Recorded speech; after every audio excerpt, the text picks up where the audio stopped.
อ่ะมือนี้ถอด PM ของกีตาร์ทาคามิเนะนะทุกคนถอดออกมาเด้อใส่เวลาหาวิธีถอดอยู่เกือบชั่วโมงหนึ่งจึงถอดออกมาได้สาเหตุที่ถอดออกบ่ได้นะนี่นะวิธีถอดเดี๋ยวจะมาสาธิตสำหรับผู้ที่บ่ทันมีประสบการณ์เกี่ยวกันนะเดี๋ยวแป๊บนึงเราต้องถอดตัวนี้ออกก่อนเลยถอดอันตัวใส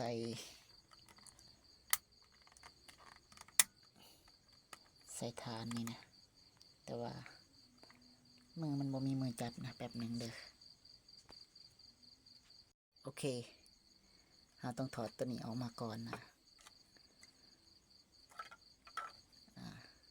อันนี้เป็นการสาธิตเด้อมันจะอยู่แบบนี้เห็นบ่นี่เพราะว่า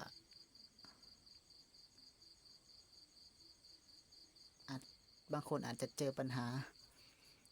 ในกรณีที่ถอดออกมาบ่ได้ตัวอย่างที่ค่อยถอดออกมาเมื่อกี้นี่ค่อยก็เจอปัญหาแต่ว่าไขปัญหาได้แล้วมันจะมีบอลตัวล็อกตัวนี้ฮะจะจิ้มตัวนี้แล้วตัวนี้มันจะมีแล้วก็จะมีข้างเทิงนะข้างเทิงนี่ค่อยใช้วิธีหลวงเข้าไปทางในแล้วก็ทำการกดนะเพราะว่าค่อยหาส่องที่จะกด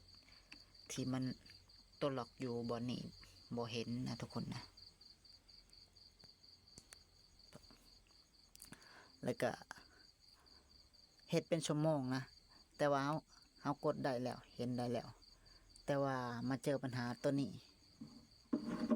มันอยู่นี่นะจะเป็นอันนี้นะกีตาร์ตัวนี้preamp ตัวนี้น่าจะเคยถูกถอดออกมาแต่กับประกอบเขานี่บ่ถูกเพราะว่าตัวนี้ตัวล็อกตัวนี้มันกลับด้านนะที่เขาใส่กลับด้านอันหนึ่งค่อยก็เลยเจอปัญหาถอดออกมาพยายามถอดออกมาแล้วก็มันยังติดอยู่บ่นี้ตัวแรกก็บ่ฮู้เนาะเฮาก็พยายามดึงออกมาแต่ก็ยังติดอย่างเงี้ยก็เลยส่องเบิ่งเนาะสายไฟส่องเบิ่งซอยเบิ่งแล้วมันก็เอาเจาะบ่แล้วเข้าเลยเนาะมันจะเจอปัญหามันจะเห็นอยู่บริเวณนี้แหละหรอกค่อยก็เลยใส่เหล็กตัวนี้นะจิ้มเข้าไปนะก็เลยถึงดึงออกมาได้เนาะนี่แหละคือการที่ประกอบขาตัวนี้นะกับด่านประกอบกับด่านเวลาที่เฮามาปลดล็อกแล้วเฮาเอาออกมาแล้วมันก็ออกมาได้แต่ว่ามันจะติดอยู่บนนี้ก็เลยให้เกิดปัญหาเนาะประมาณนี้นะเพราะฉะนั้นถ้าใส่เข้าไปบ่ถึกมันก็จะถอดออกมาบ่ได้แต่ว่าบ่แน่ใจว่า